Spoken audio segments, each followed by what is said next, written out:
Kodagu channel ವಾರ್ತೆಗಳ ಪ್ರಾಯೋಜಕರು Muliya Keshav Bhat and sons, ಚಿನ್ನಾಭರಣಗಳ ಬೃಹತ್ ಮಳಿಗೆ, ಮಡಿಕೇರಿ, ಗೋಣಿಕೊಪ್ಪ, ಪುತ್ತೂರು, ಬೆಳ್ತಂಗಡಿ, ಬೆಂಗಳೂರು. ಹೋಮ್ಸ್ಕೇಪ್ ಫರ್ನಿಚರ್ಸ್, ಕೊಡಗಿಗೆ ಸಮೀಪದ ವಿಶಾಲವಾದ ಮಳಿಗೆ, ಪಯ್ಯಾವೂರ್, ಕೇರಳ. ಶಾರದಾ ಜ್ಯುವೆಲರ್ಸ್, ಕೊಡಗಿನ ಸಾಂಪ್ರದಾಯಿಕ ಆಭರಣಗಳ ಬೃಹತ್ ಮಳಿಗೆ, Aras road, Mysuru. A to Z super market, Vishwamanava double road, Kuvempu Nagar, Mysuru. SLV Promax, corn mix and corn products, Kushalnagar. Prashanth furnitures, ನಿಮ್ಮ ಅಂದದ ಮನೆಗೆ ಚಂದದ ಪೀಠೋಪಕರಣಗಳ ಮಳಿಗೆ, industrial area, Madikeri. Fabins family restaurant, ಬೆಕಾಚಿ resto cafe, always cell tower, Kohinoor ರಸ್ತೆ, ಮಡಿಕೇರಿ. ದುಡಿಯುವ ವರ್ಗಕ್ಕೆ ಮಾರಕವಾಗಿರುವ ಕೇಂದ್ರ ಸರ್ಕಾರದ 4 ಕಾರ್ಮಿಕ ಕೋಡ್ಗಳನ್ನು ಹಿಂದಕ್ಕೆ ಪಡೆಯಬೇಕು. ಮಹಾತ್ಮ ಗಾಂಧಿ ನರೇಗಾ ಯೋಜನೆಯನ್ನ ಮತ್ತೆ ಆರಂಭಿಸಬೇಕೆಂದು ಒತ್ತಾಯಿಸಿ ಕೇಂದ್ರ ಕಾರ್ಮಿಕ ಸಂಘಟನೆಗಳು ಮತ್ತು ಸ್ವತಂತ್ರ ಒಕ್ಕೂಟಗಳಿಂದ ನಗರದಲ್ಲಿ ಬೃಹತ್ ಪ್ರತಿಭಟನೆ ನಡೆಯಿತು. ಜಂಟಿ ಕ್ರಿಯಾ ಸಮಿತಿಯ ಪ್ರಮುಖರ ನೇತೃತ್ವದಲ್ಲಿ ಗುರುವಾರ ಬೆಳಗ್ಗೆ ನಗರದ ಹಳೆ ಖಾಸಗಿ ಬಸ್ ನಿಲ್ದಾಣದ ಬಳಿಯಿಂದ ವಿವಿಧ ಕಾರ್ಮಿಕ ಸಂಘಟನೆಗಳ 100 ಮಂದಿ ಘೋಷಣೆಗಳ ಸಹಿತ ನಗರದ ಮುಖ್ಯ ಬೀದಿಯಲ್ಲಿ ಪ್ರತಿಭಟನಾ ಮೆರವಣಿಗೆಯನ್ನ ನಡೆಸಿದರು.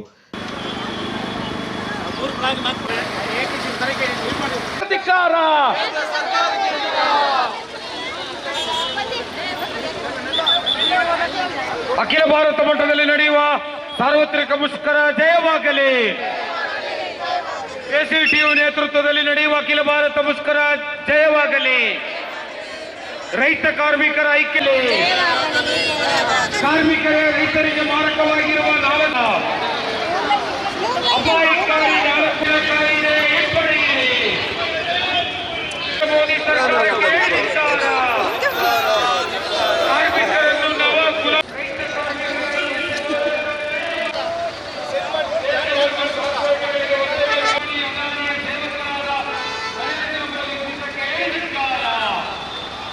ಕಾಯ್ದೆ ರದ್ದಾಗಲಿ. ಗಾಂಧಿ ಮೈದಾನದಲ್ಲಿ ಸಮಾವೇಶಗೊಂಡು ಕೇಂದ್ರದ ಕಾರ್ಮಿಕ ವಿರೋಧಿ ನೀತಿಗಳ ವಿರುದ್ಧ ತೀವ್ರ ಅಸಮಾಧಾನ ವ್ಯಕ್ತಪಡಿಸಿದರು.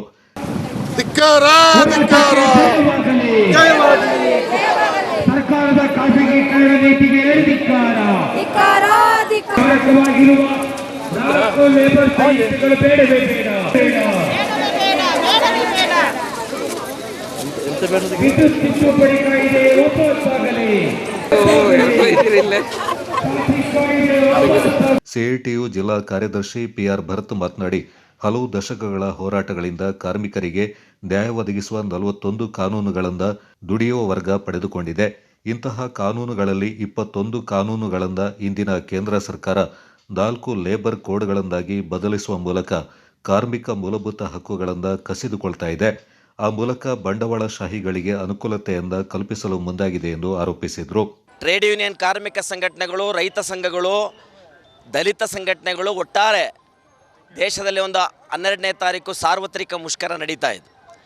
ದೇಶವ್ಯಾಪಿ ನಡೀತಾ ಇರತಕ್ಕಂದಾಗ ಈ ಒಂದು ಸಾರ್ವತ್ರಿಕ ಮುಷ್ಕರದ ಭಾಗವಾಗಿ ಕೊಡಗು ಜಿಲ್ಲೆಯಲ್ಲೂ ಕೂಡ ಈ ಮುಷ್ಕರಕ್ಕೆ ಬೆಂಬಲವಾಗಿ ಈ ಪ್ರದೇಶದಿಂದ ಮಾನ್ಯ ಜಿಲ್ಲಾಧಿಕಾರಿ ಕಚೇರಿಯವರೆಗೆ ಜಾಥಾ ಮಾಡುವುದರ ಮುಖಾಂತರ ಈ ಜಿಲ್ಲೆಯಲ್ಲಿರ್ತಕ್ಕಂಥ ಕಾರ್ಮಿಕ ವರ್ಗ ಇದನ್ನು ಈ ಸರ್ಕಾರ ತಂದಿರತಕ್ಕಂತಹ ಅನಿಷ್ಟ ಪದ್ಧತಿಯ ಭಾಗವಾಗಿರತಕ್ಕಂಥ ಕಾನೂನುಗಳೇನಿದೆ ಇದನ್ನು ವಾಪಸ್ ಮಾಡಬೇಕು ಅನ್ನತಕ್ಕಂಥ ಭಾಳ ಮುಖ್ಯವಾಗಿರತಕ್ಕಂತಹ 4 ಬೇಡಿಕೆಗಳನ್ನು ಇವತ್ತು ಈ ಅಖಿಲ ಭಾರತ ಮುಷ್ಕರದಲ್ಲಿ ಇಟ್ಟಿದ್ದೀವಿ. ಒಂದು, ಕಾರ್ಮಿಕರಿಗೆ ವಿರುದ್ಧವಾಗಿರತಕ್ಕಂತಹ ಏನು ಕಾನೂನುಗಳು ತಂದು ಏನು ಈ ದೇಶದ ಸ್ವಾತಂತ್ರ್ಯ ಸಂಗ್ರಾಮದ ಆ ಸಂದರ್ಭದ ಒಳಗಡೆ ಕಾರ್ಮಿಕರ ಹೋರಾಟಗಳಿಂದ ಪಡ್ಕೊಂಡಿರತಕ್ಕಂತಹ ಏನು 44 ಕಾನೂನುಗಳೇನಿದೆ ಆ ಕಾನೂನುಗಳನ್ನು ಇವತ್ತು 29 ಕಾನೂನುಗಳಾಗಿ 4 ವಿಭಾಗವಾಗಿ ವಿಭಜಿಸುವುದರ ಮುಖಾಂತರ ಈ ದೇಶದ ಕಾರ್ಪೊರೇಟರ್ಗಳನ್ನು, ಬಂಡವಾಳಶಾಹಿಗಳನ್ನು, ಶ್ರೀಮಂತರನ್ನು ಹೆಚ್ಚು ಅವರ ಲಾಭಕ್ಕಾಗಿ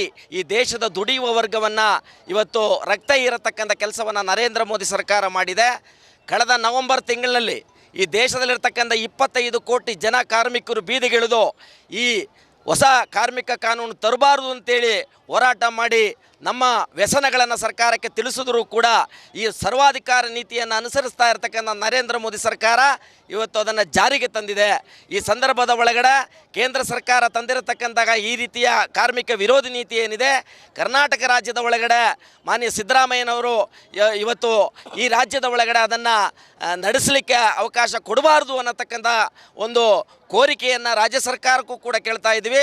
ಜೊತೆಯಲ್ಲಿ ಉದ್ಯೋಗ ಖಾತ್ರಿ ಬಗ್ಗೆ ಇರತಕ್ಕಂಥ ವಿಷಯ ಅದನ್ನು ವಿರೋಧಿಸಿಕೊಂಡು ಇವತ್ತು ಏನು ವಿದ್ಯುತ್ ಶಕ್ತಿ ಕಾಯ್ದೆ ಇರ್ಬೋದು ಅಥವಾ ಭೂಮಿಯನ್ನು ಇವತ್ತು ಬಲಾತ್ಕಾರವಾಗಿ ಬಲಪಡಿಸ್ಕೊಳ್ತಕ್ಕಂಥ ನೀತಿಗಳೇನು ಎಲ್ಲದರ ವಿರುದ್ಧವಾಗಿರ್ತಕ್ಕಂಥ ಹೋರಾಟಗಳು ನಡೀತಾ ಇದೆ.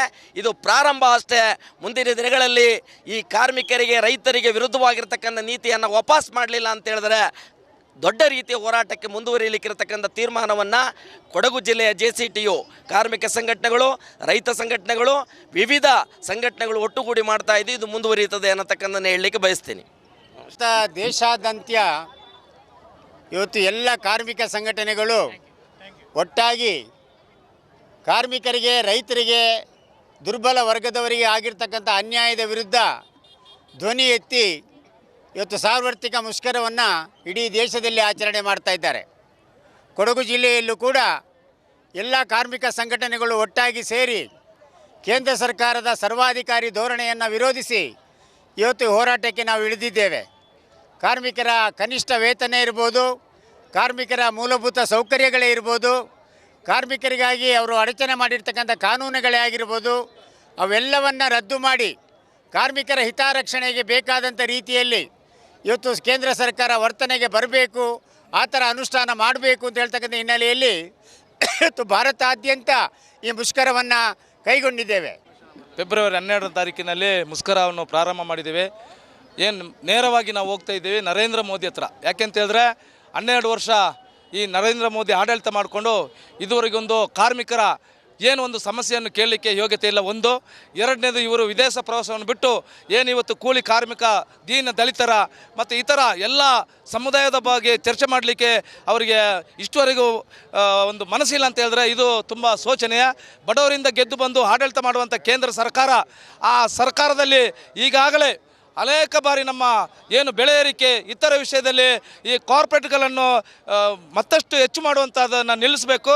ಏನು ಇವತ್ತು 4 ಕೋಡ್ಗಳಾಗಿ ವಿಂಗಡಣೆ ಮಾಡಿದರೆ ತೀವ್ರವಾಗಿ ನಾವು ಇದನ್ನು ಖಂಡಿಸ್ತೇವೆ. ಜಿಲ್ಲಾ ಕಾಂಗ್ರೆಸ್ ಪಕ್ಷದ ಪ್ರಮುಖ ಹಾಗೂ ರೈತ ಸಂಘದ ಮುಖಂಡ ನೆರವಣ್ಣ ಉಮೇಶ್ ಅವರು ಮಾತನಾಡಿ 2005ರಲ್ಲಿ ಮಹಾತ್ಮ ಗಾಂಧೀಜಿಯವರ ಗ್ರಾಮ ಸ್ವರಾಜ್ಯದ ಆಶಯದಂತೆ ಜಾರಿಗೆ ತರಲಾದ ಮಹಾತ್ಮ ಗಾಂಧಿ ಉದ್ಯೋಗ ಖಾತ್ರಿ ಯೋಜನೆಯಿಂದ ಕೇಂದ್ರ ಸರ್ಕಾರ ಬಡವರ್ಗದ ಹಿತಕ್ಕೆ ಧಕ್ಕೆಯನ್ನುಂಟು ಮಾಡುವ VB ರಾಮ್ಜಿ ಯೋಜನೆಯಿಂದ ಏಕಪಕ್ಷೀಯವಾಗಿ ಜಾರಿಗೆ ತಂದಿದೆ.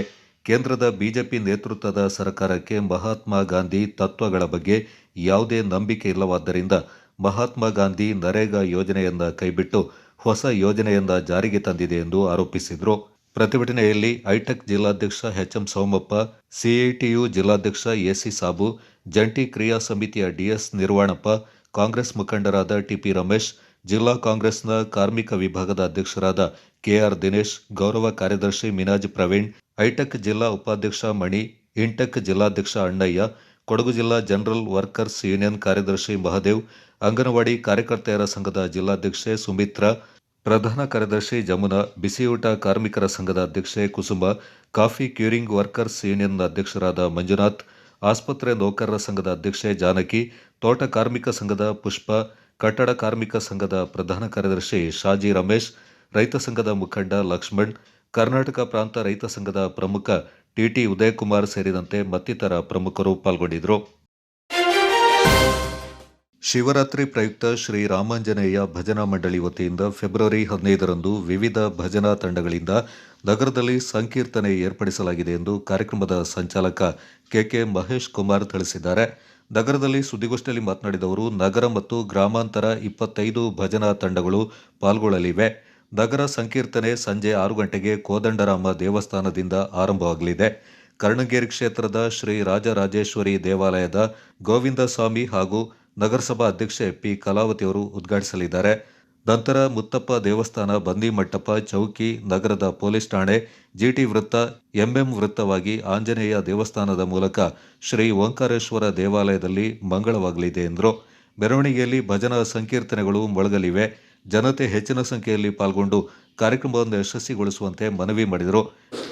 ಮಡಿಕೇರಿ ಸುತ್ತಮುತ್ತ ಗ್ರಾಮಾಂತರ ಪ್ರದೇಶದಿಂದ ದೇವರಕುಲಿಂದ ಈ ಕಡೆ ಹಾಗೆ ತೊಂಬತ್ತು ಮನೆ ಹಾಕತ್ತೂರು ಈ ಪ್ರದೇಶ ಮರಗೋಡು ಇದೆಲ್ಲ ಸೇರಿ 11 ತಂಡ ಒಟ್ಟು 25 ಭಜನಾ ತಂಡಗಳು ಅವತ್ತು ಈ ನಗರ ಸಂಕೀರ್ತನೆಯಲ್ಲಿ ಪಾಲ್ಗೊಳ್ಳುತ್ತವೆ. ಕೋದಂಡರಾಮ ದೇವಸ್ಥಾನದ ಇಂದ ಆರಂಭವಾಗುವ ನಗರ ಸಂಕೀರ್ತನೆಯನ್ನು ರಾಜರಾಜೇಶ್ವರಿ ಉಪ್ಪಳದ ರಾಜರಾಜೇಶ್ವರಿಯ ಧರ್ಮದರ್ಶಿಗಳಾದ ಶ್ರೀಯುತ ಗೋವಿಂದ ಸ್ವಾಮಿ ಹಾಗೆ ಪುರಸಭಾಧ್ಯಕ್ಷೆ ಶ್ರೀಮತಿ ಕಲಾವತಿಯವರು ದೀಪ ಬೆಳಗಿ ಉದ್ಘಾಟನೆ ಮಾಡ್ತಾರೆ. ಆರಂಭಿಕ ಎಲ್ಲ ವ್ಯವಸ್ಥೆಯನ್ನು ಕೋದಂಡರಾಮದವರು ದೇವಸ್ಥಾನದ ಭಜನಾ ಮಂಡಳಿ ವಹಿಸಿಕೊಂಡಿದ್ದಾರೆ. ಅಲ್ಲಿಂದ ಮುತ್ತಪ್ಪ ದೇವಸ್ಥಾನದೊಳಗೆ ಹೋಗಿ ಅಲ್ಲಿಂದ ಬನ್ನಿ ಮಂಟಪ, ಮಾಧವಪೇಟೆ ದಾರಿ ಸಿಗುವಂಥ ಎಲ್ಲ ದೇವಸ್ಥಾನಗಳಲ್ಲಿ ಕುಣಿತ ಭಜನೆಯ ಪ್ರದರ್ಶನ ಕೂಡ ಇರುತ್ತೆ. ಅಲ್ಲಿಂದ ಮುಖ್ಯ ರಸ್ತೆಗಾಗಿ ಪೊಲೀಸ್ ಸ್ಟೇಷನ್ ಜಲಕಿಲ್ಮೆಯ ರಸ್ತೆಗಾಗಿ ಓಂಕಾರೇಶ್ವರ ದೇವಸ್ಥಾನದಲ್ಲಿ ಮಂಗಳದ ಕಾರ್ಯಕ್ರಮ ಇರುತ್ತೆ. ಈ 25 ತಂಡದಲ್ಲಿ 3 ತಂಡಗಳು ಕುಣಿತ ಭಜನಾ ತಂಡಗಳಿರ್ತವೆ. ಮಕ್ಕಳು ಕುಣಿತ ಭಜನೆಯ ಅಭ್ಯಾಸವನ್ನು ಮಾಡಿದ್ದಾರೆ. ಅವರು ಕುಣಿತ ಭಜನೆಯ ಪ್ರದರ್ಶನವನ್ನು ಕೂಡ ಮಾಡ್ತಾರೆ. ದಾರಿ ಉದ್ದಕ್ಕೂ ದೇವರ ನಾಮ ಸಂಕೀರ್ತನೆ ಹೇಳ್ತಾ ಶಿವರಾತ್ರಿಗೆ ಒಂದು ಹೊಸ ಶೋಭೆಯನ್ನು ಕೊಡುವ ಪ್ರಯತ್ನ ರಾಮ ಆಂಜನೇಯ ಭಜನಾ ಮಂಡಳಿ ಮಡಿಕೇರಿ ಮಾಡ್ತಾ ಇದ್ದೇವೆ. ಈ ಕಾರ್ಯಕ್ರಮದಲ್ಲಿ ಬರೇ ಭಜನಾ ಮಂಡಳಿಯವರು ಮಾತ್ರ ಅಲ್ಲ, ಎಲ್ಲ ಹಿಂದೂ ಬಂಧುಗಳು ಕೂಡ ಭಾಗವಹಿಸಬಹುದು. ಭಜನೆಯ ಹಾಡನ್ನು ಹಾಡುವಂಥದ್ದು ಮತ್ತು ಆ ಗುಂಪಿನವರೆಲ್ಲ ಹಾಡುವಂಥದ್ದು ಅದೊಂದು ಸಣ್ಣ ವ್ಯವಸ್ಥೆಯನ್ನು ಈ ಸೇವೆ ಮಾಡಿಕೊಂಡಿದ್ದಾರೆ. ಸೊ ಅದರಿಂದ ಅದರ ಪ್ರತಿ ಈ ಥರದ ಗುಂಪಿನಲ್ಲಿ ಕೂಡ ಒಂದು ನೃತ್ಯ ಭಜನೆಯ ತಂಡ ಇರ್ತದೆ. ಅದು ಈ ನಾವು ಹೋಗುವ ಮಾರ್ಗದಲ್ಲಿ ಸಿಗುವಂಥ ಎಲ್ಲ ದೇವಸ್ಥಾನದ ಒಂದು ಕಡೆ ಮತ್ತು ಪ್ರಮುಖ ಕೇಂದ್ರಗಳಲ್ಲಿ ಜನ ಇರುವ ಪ್ರಮುಖ ಕೇಂದ್ರಗಳಲ್ಲಿ ಆ ಮಕ್ಕಳು ಅಥವಾ ಆ ಭಜನಾ ತಂಡದವರು ನೃತ್ಯ ಭಜನೆಯನ್ನು ಮಾಡ್ತಾರೆ. ಅದರ ಜೊತೆಗೆ ಭಜನೆಯನ್ನು ಹಾಡ್ಕೊಂಡು ಹೋಗ್ತಾರೆ. ಗೋಷ್ಠಿಯಲ್ಲಿ ರಾಮಾಂಜನೇಯ ಭಜನಾ ಮಂಡಳಿಯ ಪ್ರಮುಖರಾದ ದಿನೇಶ್ ಕುಮಾರ್, ಚಂದ್ರಶೇಖರ್, ವಿಶಾಲಾಕ್ಷಿ ಹಾಗೂ ರಂಜನ್ ಪಾಲ್ಗೊಂಡಿದ್ದರು.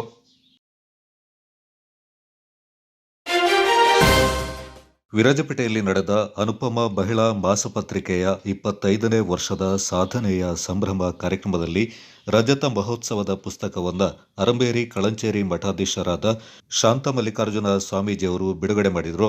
ವಿರಾಜಪೇಟೆ ವಿದ್ಯಾನಗರದ ಬ್ರೈಟ್ ಶಾಲೆಯ ಆವರಣದಲ್ಲಿ ನಡೆದ ಕಾರ್ಯಕ್ರಮದಲ್ಲಿ ಶಾಂತ ಮಲ್ಲಿಕಾರ್ಜುನ ಸ್ವಾಮಿಗಳು ಈ ಮಹಿಳಾ ಮಾಸಪತ್ರಿಕೆಗೆ ಶುಭಾಶಯ ಕೋರಿ ಪತ್ರಿಕೆಯ ಸಂಪಾದಕರ ಬಗ್ಗೆ ಹಾಗೂ ಇತ್ತೀಚಿನ ದಿನಗಳಲ್ಲಿ ಪತ್ರಿಕೆಯ ಮಹತ್ವದ ಬಗ್ಗೆ ಮಾತನಾಡಿದರು. ಯಾವುದೇ ಒಂದು ಪತ್ರಿಕೆ ತನ್ನೊಳಗಿನ ಹೂರಣದಿಂದ ತನ್ನ ಅಗಾಧವಾಗಿರ್ತಕ್ಕಂಥ ಅದರೊಳಗಡೆ ಇರತಕ್ಕಂಥ ಸತ್ವವನ್ನು ಸಮಾಜಕ್ಕೆ ಕೊಡಲಿಕ್ಕೆ ಸಾಧ್ಯ ಆಗುತ್ತೆ. ಕಳೆದ 25 ವರ್ಷಗಳಿಂದಲೂ ಸಹ ಇದೇ ಕೆಲಸವನ್ನು ಅನುಪಮ ಪತ್ರಿಕೆ ಮಾಡ್ಕೊಂಡು ಬರ್ತಾ ಇದೆ.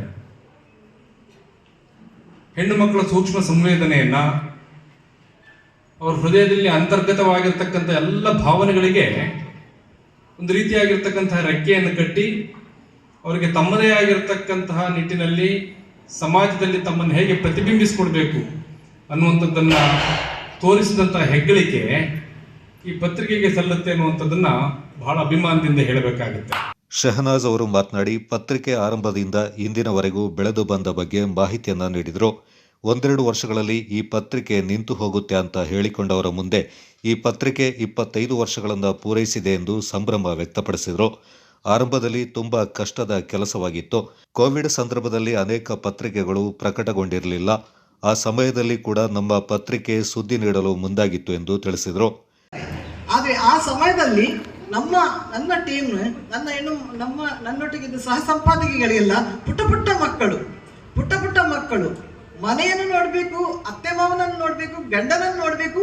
ಈ ಪುಟ್ಟ ಅಂದ್ರೆ ಎದೆ ಹಾಲು ಕುಡಿಯುವಂತಹ ಮಕ್ಕಳು, ಆ ಮಕ್ಕಳನ್ನು ನೋಡಬೇಕು. ಪತ್ರಿಕೋದ್ಯಮಕ್ಕೂ ಕಾಲಿಟ್ಟು ಅಲ್ಲಿ ಕೂಡ ಕೆಲಸ ಮಾಡಬೇಕು. ನೀವು ನೋಡಿದ್ರೆ ಅವತ್ತಿನ ಆ ದೃಶ್ಯ ಇವತ್ತಿಗೂ ನನ್ನ ಕಣ್ಣ ಮುಂದೆ ಬರ್ತಾ ಉಂಟು. ಏನಂದ್ರೆ ಒಂದು ಕೈಯಲ್ಲಿ ಪೆನ್, ಒಂದು ಕೈಯಲ್ಲಿ ಪೇಪರ್ ಹಿಡಿದುಕೊಂಡು ಸೈಡಿಗೆ ಜೋಳಿಗೆ ಹಾಕಿ ಅಳುವ ಮಗುವನ್ನು ಜೋಳಿಗೆಯಲ್ಲಿ ತೂಗುತ್ತಾ ಅದನ್ನು ಮಲಗಿಸಿ ಬಂದು ಅವರು ಬರಹಕ್ಕೆ ಕೂತ್ಕೊಳ್ತಿದ್ರು. ಅದನ್ನು ನಾನು ನೋಡ್ತಾ ನೋಡ್ತಾ ನಮ್ಮ 25 ವರ್ಷದಲ್ಲಿ ಆ ಜೋಳಿಗೆಯಲ್ಲಿ ಆ ಹಾಲು ಕುಡಿಯುತ್ತಾ ತಾಯಿಯ ಒಂದು ಕೈಯಿಂದ ಮಗುವನ್ನು ಜೋಳಿಗೆ ಆಡಿಸಿ ಬರೆದು ಅನುಪಮದ ಪುಟಗಳನ್ನು ತುಂಬಿಸ್ತಿದ್ದ ನನ್ನ ಸಂಪಾದಕೀಯ ಬಳಗ ಇವತ್ತು ಅವರ ಅದೇ ಹೆಣ್ಣು ಮಕ್ಕಳು 25ರ ಅರೆಯದ ತರುಣಿಯರು. ಆ ಮಕ್ಕಳನ್ನು ನಾನು ಅನುಪಮ ಅಂತ ಕರಿತೇನೆ. ಅನುಪಮ ಅದು ಅನುಪಮ ಅಂತ. ಎಷ್ಟಂದ್ರೆ ನಾವೀಗ ಎಲ್ಲಿಯಾದ್ರೂ ನಮ್ಮ ಟೀಮ್ ಹೋದ್ರೆ ನಾವು ಶಹನಾಜ್, ಸಾಜಿದ, ಸಮೀನಾ ಹೀಗೆ ಯಾರು ನಮ್ಮನ್ನು ಗುರುತಿಸ್ತಿಲ್ಲ. ನೋಡಿ ಅನುಪಮ, ಅದು ಅನುಪಮ, ನಮ್ಮ ಹೆಸರೇ ಅನುಪಮ ಆಗಿ ಹೋಗಿದೆ. ಎಲ್ಲಿ ತನಕ ಅಂದ್ರೆ ನನ್ನ ಪತಿ ಬಂದ್ರೆ ಅದೇ ಅನುಪಮನ ಗಂಡ ಹೋಗುದು, ಆ ರೀತಿ ಅವನಿಗೆ ಕೂಡ ಹಾಗೆ ಆಗಿದೆ, ಅನುಪಮನ ಗಂಡ ಹೋಗುದು. ಅಷ್ಟು ನಮ್ಗೆ ಅನುಪಮ ಎಂಬ ಹೆಸರೇ ಅಂಟಿಕೊಂಡಿದೆ. ವಕೀಲರಾದ ಸಿಂಧೂರ, ನಿವೃತ್ತ ಶಿಕ್ಷಕಿ ಸಾವಿತ್ರಿ ಹಾಗೂ ವಿರಾಜಪೇಟೆ ಬದ್ರಿಯಾ ಶಾಲೆಯ ಶಿಕ್ಷಕಿ ಗುಲ್ನಾರ್ ಬಾನು ಪತ್ರಿಕೆಯ ಬಗ್ಗೆ ಮೆಚ್ಚುಗೆ ವ್ಯಕ್ತಪಡಿಸಿ ತಮ್ಮ ಅನುಭವವನ್ನು ಹಂಚಿಕೊಂಡ್ರು. ಒಂದು ಪತ್ರಿಕೆ ತನ್ನ ಛಾಪನ್ನು ಮೂಡಿಸ್ತಾ ಇದೆ ಅಂತ ಹೇಳಿದ್ರೆ ಅನುಪಮ ನಿಜವಾಗಿಯೂ ವಿಶೇಷ ಅಂತಾನೆ ಹೇಳ್ಬಹುದು. ಈ ರೀತಿಯಾಗಿ ಅನುಪಮ ಈ 3 ವಿಷಯಗಳಲ್ಲಿ ಬಹಳ ಮನಸ್ಸನ್ನು ಸೆಳೆಯುತ್ತೆ ಹಾಗೂ ಇಂದು ಬೆಳ್ಳಿ ಹಬ್ಬವನ್ನು ಆಚರಣೆ ಮಾಡ್ತಾ ಇದೆ. ಹಾಗಾಗಿ ಬಹಳ ಸಂತೋಷ ಆಗತ್ತೆ. ಇನ್ನೂ ಹೆಚ್ಚು ಜನರು ಈ ಒಂದು ಅನುಪಮ ಪತ್ರಿಕೆಯ ಬಗ್ಗೆ ತಿಳಿದುಕೊಳ್ಬೇಕು. ಅನುಪಮದ ದೊಡ್ಡ ಅಭಿಮಾನಿ. ಅನುಪಮದಲ್ಲಿ ಆಡುಮುಟ್ಟದ ಸೊಪ್ಪಿಲ್ಲ ಅನ್ನೋ ಥರ ಎಲ್ಲ ರೀತಿಯ ಬರವಣಿಗೆಗಳು ಗಟ್ಟಿತನದಿಂದ ಕೂಡಿದ, ಸತ್ವಯುತವಾದ, ನೈತಿಕ ಮೌಲ್ಯಗಳಿಂದ ಕೂಡಿದ ಬರವಣಿಗೆಗಳು ಬರ್ತಾ ಇವೆ. ಅವರು ನನಗೆ ಮನೆಗೆ ಬಂದು ಈ ಅನುಪಮ ತಗೊಳ್ಳಿ, ಅನುಪಮ ಹೀಗೆ, ಆದರೆ ತುಂಬಾ ಕಡಿಮೆ ಬೆಲೆಯಲ್ಲಿ ನಮಗೆ ವರ್ಷಕ್ಕೆ ಒಂದಿಷ್ಟು ಅಮೌಂಟ್ ಕಟ್ಟಿದ್ರೆ ಸಾಕು, ಅನುಪಮ ತಿಂಗಳು ನಮ್ಮ ಮನೆಗೆ ಬರುತ್ತೆ. ಆದ್ರೆ ಆ ಕಡಿಮೆ ಬೆಲೆಯಲ್ಲಿ ನಾವು ಹೆಚ್ಚು ವಿಷಯಗಳನ್ನು ತಿಳ್ಕೊಳ್ತಾ ಇದ್ದೇವೆ. ಇವತ್ತು ಪತ್ರಿಕೆ ಕಣ್ಮರೆಯಾಗ್ತಾ ಇದೆ. ಯಾಕೆ ನಗರದ ಶ್ರೀ ವೀರಭದ್ರ ಮುನೇಶ್ವರ ದೇವಾಲಯದಲ್ಲಿ ಫೆಬ್ರವರಿ 15ರಂದು ಮಹಾಶಿವರಾತ್ರಿಯ ವಿಶೇಷ ಪೂಜಾ ಕಾರ್ಯಕ್ರಮ ಹಾಗೂ ವಾರ್ಷಿಕೋತ್ಸವ ಶ್ರದ್ಧಾ ಭಕ್ತಿಯಿಂದ ನಡೆಯಲಿದೆ ಎಂದು ದೇವಾಲಯ ಸಮಿತಿ ಅಧ್ಯಕ್ಷರಾದ ಪಿಜಿ ಸುಕುಮಾರ್ ತಿಳಿಸಿದ್ದಾರೆ. ನಗರದಲ್ಲಿ ಸುದ್ದಿಗೋಷ್ಠಿಯಲ್ಲಿ ಈ ಕುರಿತು ಮಾಹಿತಿ ನೀಡಿದವರು, ಶಿವರಾತ್ರಿಯಂದು ಬೆಳಿಗ್ಗೆ 7 ಗಂಟೆಗೆ ಮಹಾ ಗಣಪತಿ ಹೋಮ, 9 ಗಂಟೆಗೆ ಶ್ರೀ ವೀರಭದ್ರ ದೇವರ ಉತ್ಸವ ಮೂರ್ತಿಯ ನಗರ ಪ್ರದಕ್ಷಿಣೆಯ ಶೋಭಾಯಾತ್ರೆ ನಡೆಯಲಿದೆ. ಶೋಭಾಯಾತ್ರೆಯಲ್ಲಿ ಡೊಳ್ಳು ಕುಣಿತ, ಭಜನೆ ತಂಡ ಸೇರಿದಂತೆ ವಿವಿಧ ಕಲಾ ತಂಡಗಳು ಭಾಗವಹಿಸಲಿವೆ ಎಂದರು. ಶೋಭಾಯಾತ್ರೆ ದೇವಾಲಯದಿಂದ ಪ್ರಾರಂಭಗೊಂಡು ಗಣಪತಿ ಬೀದಿಯಿಂದ ಹಾದು ಬನ್ನಿ ಮಂಟಪದಲ್ಲಿ ಪೂಜೆ ಸಲ್ಲಿಸಿ ಬಳಿಕ ಮಹದೇವಪೇಟೆಗಾಗಿ ಚೌಕಿ ವೃತ್ತದಿಂದ ಹಳೆ ಬಸ್ ನಿಲ್ದಾಣಕ್ಕಾಗಿ ಜೂನಿಯರ್ ಕಾಲೇಜು ರಸ್ತೆಗಾಗಿ ಮರಳಿ ದೇವಾಲಯಕ್ಕೆ ಬರಲಿದೆ ಎಂದರು. ಅಂದು ಮಧ್ಯಾಹ್ನ 1 ಗಂಟೆಗೆ ಭಕ್ತಾದಿಗಳಿಗೆ ಅನ್ನ ಸಂತರ್ಪಣೆಯನ್ನ ಏರ್ಪಾಡು ಮಾಡಲಾಗಿದೆ. ಸಂಜೆ 6 ಗಂಟೆಗೆ ಮಹಾ ಮೃತ್ಯುಂಜಯ ಹೋಮ ನಡೆಯಲಿದೆ. ಅಂದು ರಾತ್ರಿಯಿಂದ ಮರುದಿನ ಬೆಳಿಗ್ಗೆ 5 ಗಂಟೆವರೆಗೆ ವಿಶೇಷ ಪೂಜಾ ಕಾರ್ಯಗಳು ನಡೆಯಲಿದೆ ಎಂದು ತಿಳಿಸಿದರು.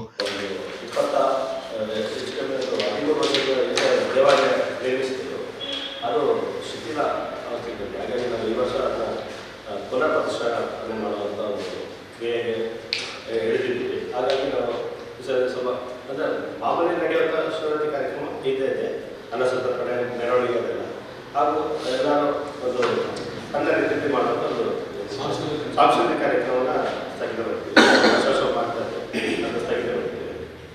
ಹಾಗಾಗಿ ಇದು ಬೇರೆ ದೇವರ ಈಗ ಜೀವನದಲ್ಲಿ ಬಂದು 50 ಲಕ್ಷ ರೂಪಾಯಿ ಖರ್ಚಿನಲ್ಲಿ ಒಂದು ದೇವಾಲಯನ ನಿರ್ಮಿಸಿ ಹೊರಟಿದ್ದೀವಿ. ಶಿವರಾತ್ರಿ ಕಾಲದಲ್ಲಿ ಅದು ಶುರು ಮಾಡೋಣ ಅಂತ 5 ಪೂಜೆ ಬರ್ತೀವಿ. 2:45 ಗಂಟೆ ಟೈಮ್, 9ರಿಂದ 12:30 ಹಾಗೆ 2:45 ಗಂಟೆ ಟೈಮಿಗೆ ಬೆಳಿಗ್ಗೆ ಪೂಜೆ ಇದೆ. ಬೆಳಿಗ್ಗೆ 7 ಗಂಟೆಗೆ ಮಹಾಪೂಜೆಗೆ ದೇವಸ್ಥಾನ ಕ್ಲೋಸ್ ಮಾಡಿ. ಹಾಗೆ ಶಿವರಾತ್ರಿ ಬೆಳಿಗ್ಗೆ 7 ಗಂಟೆಗೆ ಓಪನ್ ಮಾಡಿ 24 ಗಂಟೆ ದೇವಸ್ಥಾನ ಓಪನ್ ಮಾಡಿ. ಮೃತ್ಯುಂಜಯ ಹೋಮಕ್ಕೆ ಗೋಷ್ಠಿಯಲ್ಲಿ ದೇವಸ್ಥಾನ ಸಮಿತಿಯ ಪ್ರಧಾನ ಕಾರ್ಯದರ್ಶಿ ಎಂಬಿ ವಿಷ್ಣು, ನಿರ್ದೇಶಕರಾದ ಪಿಜಿ ಮಂಜುನಾಥ, ಪಿಜಿ ಕಮಲ್ ಹಾಗೂ ಸಂದೀಪ್ ಪಾಲ್ಗೊಂಡಿದ್ದರು. ಸುಳ್ಯ ಶ್ರೀ ವೆಂಕಟರಮಣ ಕ್ರೆಡಿಟ್ ಕೋಆಪರೇಟಿವ್ ಸೊಸೈಟಿಯ ಮೂರ್ನಾಡು ಶಾಖೆ ಫೆಬ್ರವರಿ 15ರಂದು ಉದ್ಘಾಟನೆಗೊಳ್ಳಲಿದೆ ಎಂದು ಸೊಸೈಟಿ ಅಧ್ಯಕ್ಷ ಕೆಸಿ ಸದಾನಂದ ತಿಳಿಸಿದ್ದಾರೆ. ಮಡಿಕೇರಿಯಲ್ಲಿ ಸುದ್ದಿಗೋಷ್ಠಿಯಲ್ಲಿ ಮಾತನಾಡಿದವರು, ಭಾನುವಾರ ಬೆಳಿಗ್ಗೆ 10 ಗಂಟೆಗೆ ಮೂರ್ನಾಡಿನಲ್ಲಿ 24ನೇ ಶಾಖೆಯಿಂದ ಮಡಿಕೇರಿ ಶಾಸಕರಾದ ಡಾಕ್ಟರ್ ಮಂತರಗೌಡ ಅವರು ಉದ್ಘಾಟಿಸಲಿದ್ದಾರೆ ಎಂದರು. ತಮ್ಮ ಅಧ್ಯಕ್ಷತೆಯಲ್ಲಿ ನಡೆಯುವ ಸಭಾ ಕಾರ್ಯಕ್ರಮವನ್ನು ಮುಖ್ಯಮಂತ್ರಿಗಳ ಕಾನೂನು ಸಲಹೆಗಾರರು ಹಾಗೂ ವಿರಾಜಪೇಟೆ ಶಾಸಕರಾದ ಎಎಸ್ ಪೊನ್ನಣ್ಣವರು ಉದ್ಘಾಟಿಸಲಿದ್ದಾರೆ. ಭದ್ರತಾ ಕೊಠಡಿಯಿಂದ ಕೊಡಗು ಗೌಡ ಸಮಾಜಗಳ ಒಕ್ಕೂಟದ ಅಧ್ಯಕ್ಷ ಆನಂದ ಕರಂದ್ಲಾಜೆ ಹಾಗೂ ಗಣಕೀಕರಣವನ್ನು ಮೂರ್ನಾಡು ವರ್ತಕರ ಸಂಘದ ಅಧ್ಯಕ್ಷ ಅರುಣ್ ಅಪ್ಪಚ್ಚು ಬಡವಂಡ ಅವರು ಉದ್ಘಾಟಿಸಲಿದ್ದಾರೆಂದರು. ಪ್ರಥಮ ಪಾಲುಪತ್ರವನ್ನು ಮೂರ್ನಾಡು ಗೌಡ ಸಮಾಜದ ಅಧ್ಯಕ್ಷ ಪಾಣತ್ತೆಲೆ ಟಿ ಹರೀಶ್, ಠೇವಣಿ ಪತ್ರವನ್ನು ಕೊಡಗು ಜಿಲ್ಲಾ ಚೇಂಬರ್ ಆಫ್ ಕಾಮರ್ಸ್ನ ಉಪಾಧ್ಯಕ್ಷ ನವೀನ್ ಅಂಬೇಕಲ್ಲು ವಿತರಿಸಲಿದ್ದಾರೆ. ಪ್ರಥಮ ಉಳಿತಾಯ ಖಾತೆ ಪುಸ್ತಕವನ್ನು ಕಾಂತೂರು ಮೂರ್ನಾಡು ಗ್ರಾಮ ಪಂಚಾಯತ್ ಅಧ್ಯಕ್ಷ ಕುಶನ್ ರೈ ವಿತರಿಸಲಿದ್ದಾರೆಂದರು. ಗೋಷ್ಠಿಯಲ್ಲಿ ಉಪಾಧ್ಯಕ್ಷ ದಿನೇಶ್ ಮಡಪಾಡಿ, ನಿರ್ದೇಶಕರಾದ ಸದಾನಂದ ಮಾವಜಿ, ದಾಮೋದರ, ಹಿರಿಯ ಶಾಖಾ ವ್ಯವಸ್ಥಾಪಕ ಅಶೋಕ ಟಿ ಹಾಗೂ ಮುಖ್ಯ ಕಾರ್ಯನಿರ್ವಹಣಾಧಿಕಾರಿ ಕೆಟಿ ವಿಶ್ವನಾಥ ಪಾಲ್ಗೊಂಡಿದ್ದರು. Shri Venkataramana credit cooperative society ಮುಖ್ಯ ಕಚೇರಿ ಸುಳ್ಯದಲ್ಲಿದೆ. ನಾವು ಇದೇ ಮುಂದಿನ ಭಾನುವಾರದಂದು ಫೆಬ್ರವರಿ 15ನೇ ತಾರೀಕಿನಂದು ನಮ್ಮ ಕೊಡಗು ಜಿಲ್ಲೆಯ ಮೂರ್ನಾಡು ಎಂಬಲ್ಲಿ ನಮ್ಮ 24ನೇ ಶಾಖೆಯನ್ನು ಪ್ರಾರಂಭಗೊಳಿಸಿಕೊಂಡಿದ್ದೇವೆ. ಈ ಸಂದರ್ಭದಲ್ಲಿ ತಮ್ಮ ಮುಖಾಂತರ ಕೊಡಗಿನ ಎಲ್ಲ ಜನರಿಗೂ ಈ ವಿಚಾರವನ್ನು ಪ್ರಚುರಪಡಿಸಲಿಕ್ಕಾಗಿ ತಮ್ಮನ್ನು ನಾವು ಆಹ್ವಾನಿಸಿದ್ದೇವೆ. ತಮ್ಮ ಮುಖಾಂತರ ಅದನ್ನು ನಾವು ಒಂದು ಪತ್ರಿಕಾ ಹೇಳಿಕೆಯನ್ನು ತಮ್ಮ ಮುಖಾಂತರ ಪ್ರಚುರಪಡಿಸಲಿಕ್ಕಾಗಿ ನೀಡಿದ್ದೇವೆ. Shri Venkataramana credit cooperative society ನಿಯಮಿತ ಸುಳ್ಯ ಇದರ 24ನೇ ಶಾಖೆ ಮೂರ್ನಾಡಿನಲ್ಲಿ ಮುಂದಿನ ಭಾನುವಾರ 15ನೇ ತಾರೀಕು ಬೆಳಿಗ್ಗೆ 10:30ಕ್ಕೆ ಮೂರ್ನಾಡಿನ ಮುಖ್ಯ ರಸ್ತೆಯಲ್ಲಿರುವ ಶ್ರೀ ಕುಂತೋಡಿರ ದೇವಯ್ಯರವರ ಮಾಲಕತ್ವದ ಶ್ರೀ ವೆಂಕಟ